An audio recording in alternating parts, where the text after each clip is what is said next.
This is a Film Stories original podcast.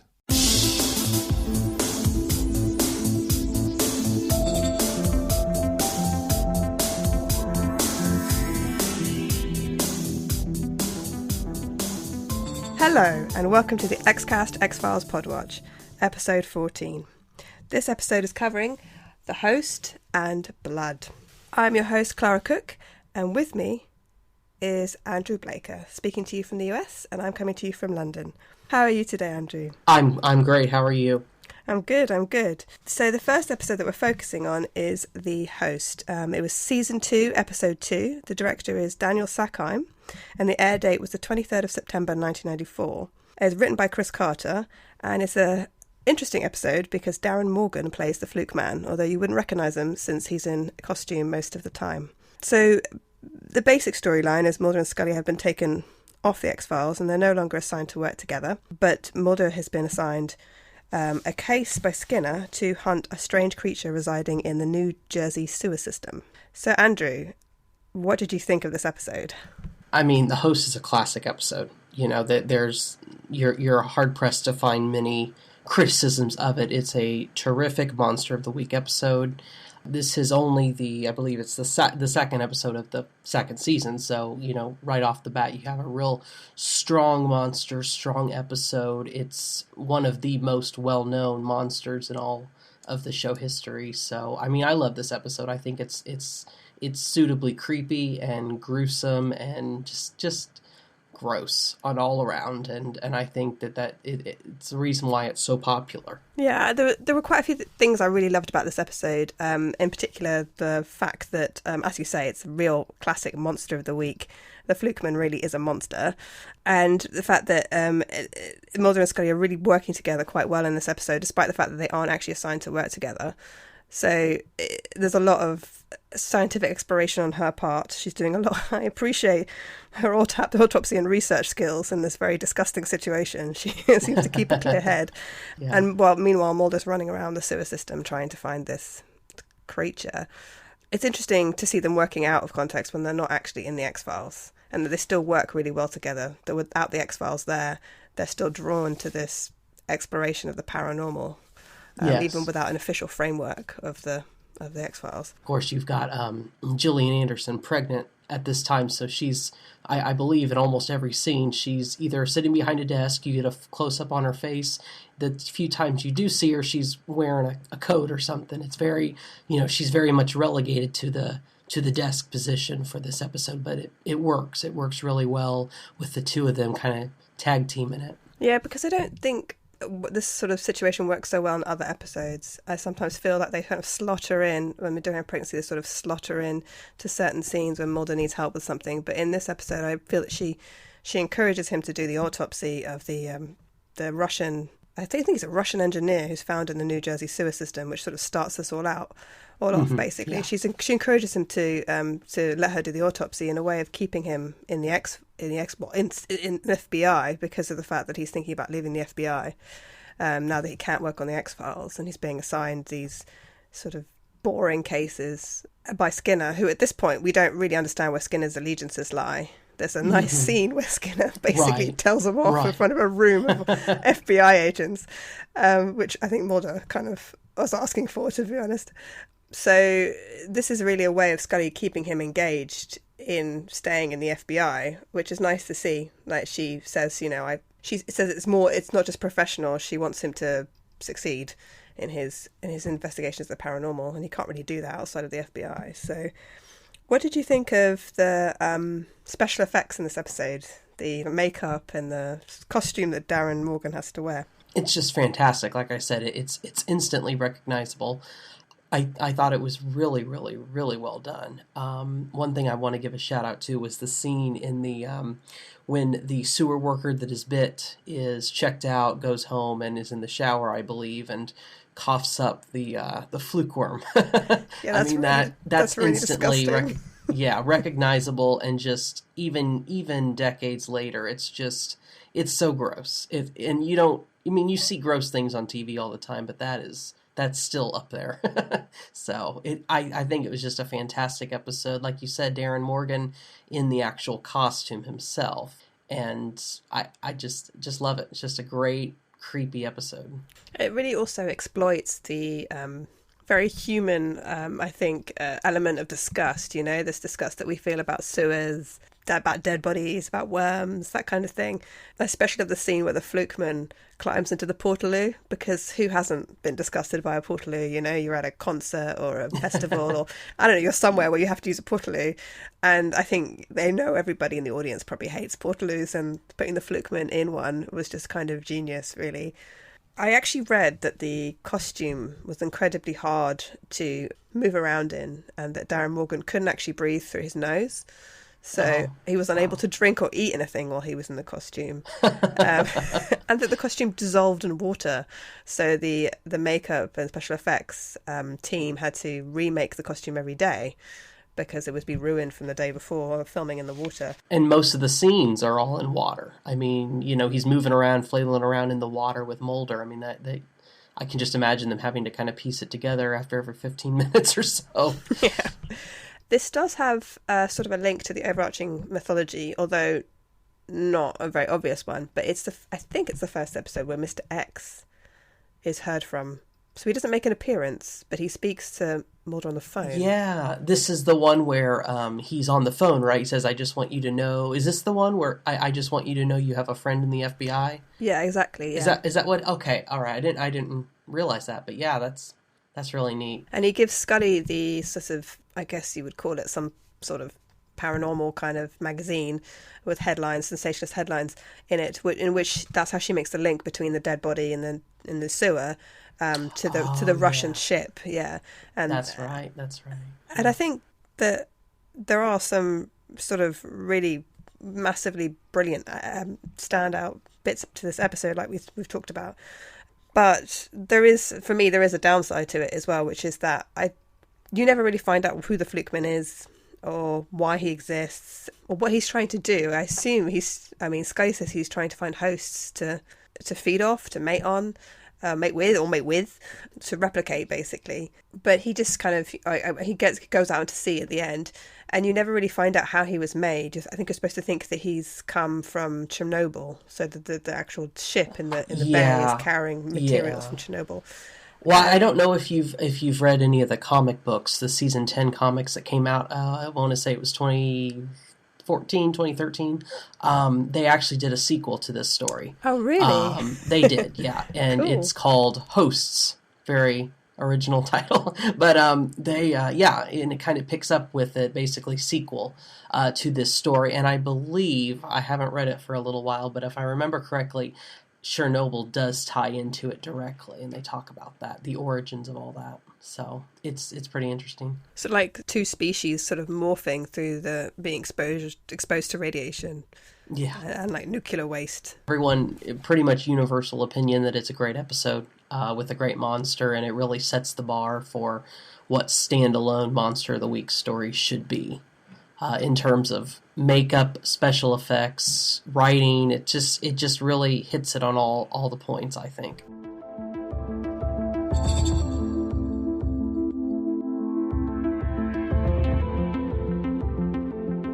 All right, let's move on to our second episode today. And the second episode is Blood. So it's the episode Blood, Season 2, Episode 3. The episode is directed by David Nutter, who, in my opinion, has a pretty amazing name, to be honest.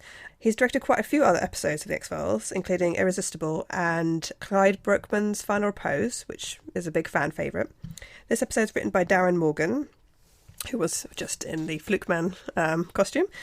So the short synopsis is that Mulder is called to investigate a series of violent crimes and murders in a small Virginia suburb, which is seemingly all perpetrated by mild-managed civilians. So basically people who would never normally commit these kinds of crimes. And it soon becomes apparent that they're all being told to kill people with the machines that they have around them. So the dashboard, like the machine in a dashboard of a computer or a clock radio or mobile phone, that kind of thing. What did you think of this episode? This is an episode that I rank personally in probably my top 30 episodes. I'd have to roughly say it. I just really like the premise of it. I like the paranoia of it. it reminds me a lot of an episode that we'll cover later in season 3 called Wet Wired. It's very similar plot, basically, that there are subliminal messages through, data, through the media, and that's one of my favorite episodes. So this one comes in a second place, so to speak, but because it's such a similar episode. I think the special effects are rather dated in this episode, which for me kind of lowers my opinion of it just slightly. But what are you going to do? It was, like you said, 94. So I really like this episode, though. I think it's a very underrated episode. What do you mean by special effects in particular? Well, I'm thinking I very well could be confusing this with a scene from Wet Wired. And if I am, I'm sorry. But I think there's a scene where a woman is looking into the sink, dish soap, dish suds, and sees static. Television static. This may be from Wet Wired. I don't recall. Well, they're very similar episodes, though, aren't they? They're they both are. About subliminal I'm messages probably through TV. I'm probably confusing them. Yeah. But the what does it for me is the opening credit. Where you have this guy who is a postal worker, and it captures the monotony of working in the post office, and is then fired and basically just loses it from there. I just thought it was a good characterization on Darren's part. The postal worker's called Edward, and he's played by William Sanderson, who's actually a character actor that you see in quite a lot of things. I'm sure I've seen him in other episodes of science fiction before. He's just a great actor. He just exudes this nervousness. He looks the entire episode looks like a man who's ready to pop. It doesn't surprise me that he ends up with a gun at the end of it.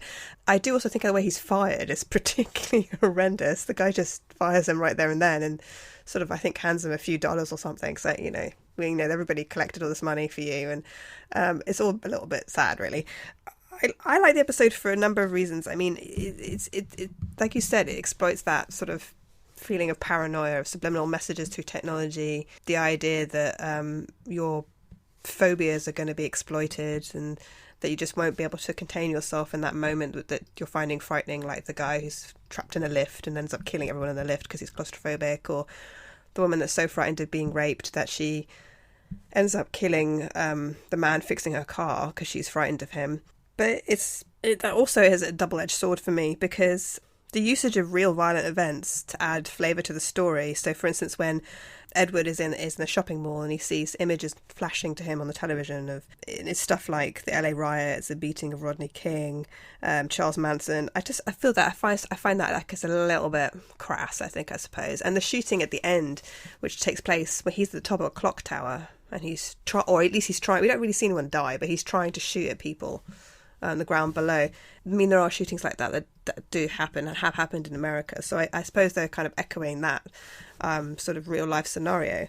But I did read somewhere that somebody watched this. I was on a blog years ago and said that it was very similar to the shooting that took place in the University of Texas in 1966, and how they felt that the X-Files perhaps could have used a different situation, a different scenario. Like, he could still have shot people, but not from a clock tower, because they felt that was a little bit too close to home. And sometimes the X-Files does skirt on that, I think, slightly. Sort of, it's trying to exploit the audience's fears, but it's also sometimes maybe taking things that people actually do find really traumatic and using them for entertainment. So I think I found that a little bit hard to take in this episode. It was great to see Mulder doing some profiling, though. So he profiles right at the beginning. He profiles the killers, and he doesn't come up with an answer because they're all obviously innocent civilians who are being pushed into killing people. But it was great to see him do some profiling. He's trained to profile, and he's exceptionally good at it, and we don't really see him do much of profiling in the X-Files altogether. So it was great to see him doing that.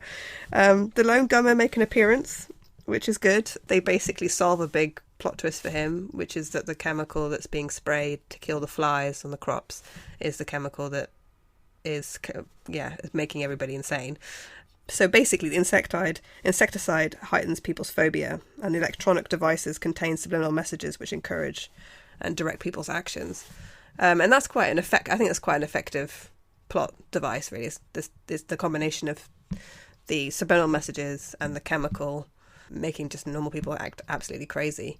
So, and the phobias are quite legitimate phobias. The phobia of sexual violence, the phobia of the claustrophobia, being trapped in a small space, and also the phobia of blood that poor Edward has. Because you can see Edward's very, I feel sorry for Edward.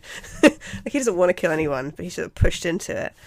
But I have to say, it's not an episode that I would pick out of this season as being my favourite. It's a very effective one. It doesn't have. It's not really a Monster of the Week episode, and it also doesn't really fit into the mythology either. I guess it does in a way because the government are experimenting on people, but it doesn't fit into the overarching mythology. It's a very loose kind of fitting mythology. It feels very.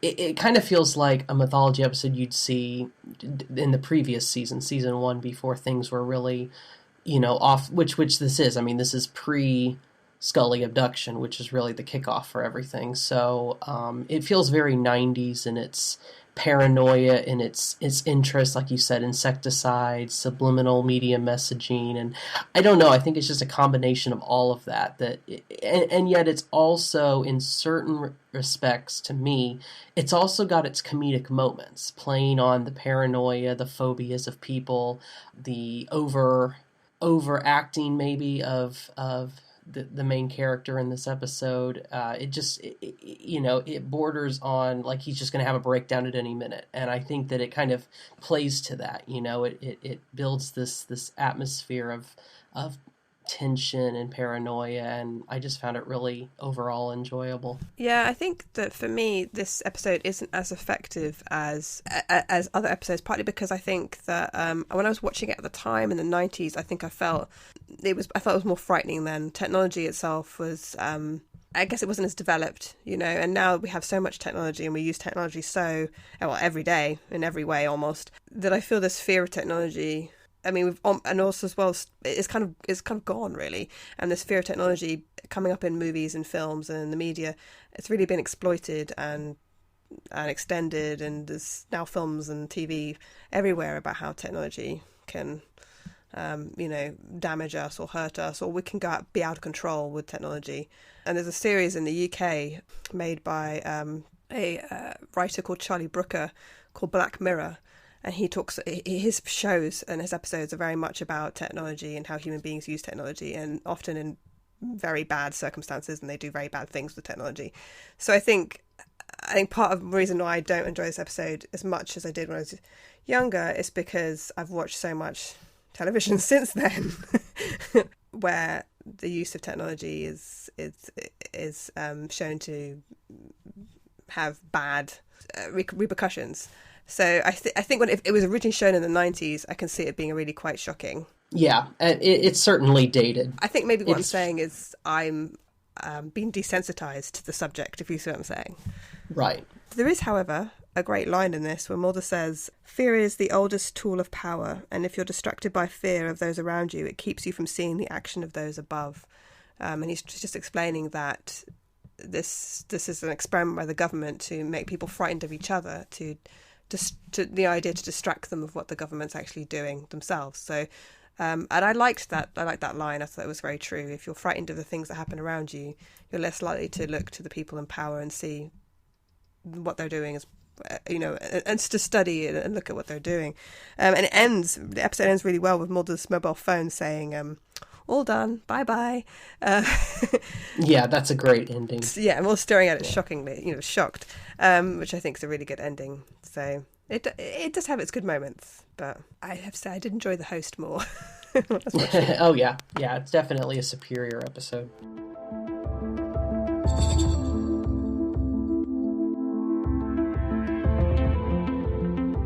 So if you want to listen to any more of these podcasts, you can find us on the network. The next one will be reviewing, or the next one coming up in the next day or so, it will be podcast 15, and that will be Sleepless and Dwayne Barry, which are 2 great episodes, so please do tune in for those.